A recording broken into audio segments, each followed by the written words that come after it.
Hey guys, welcome back to our video. Today I'm going to show you how to cancel your Paramount Plus subscription.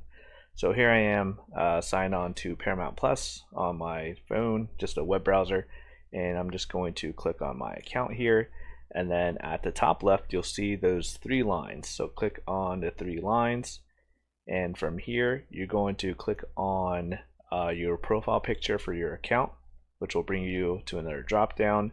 And from here you're going to select account. From here you're going to scroll down until you see a section that says subscription, and there is an option to cancel your subscription. So you're going to click on cancel subscription, and then you're about to cancel your subscription. Are you sure? Understand the terms of cancellation?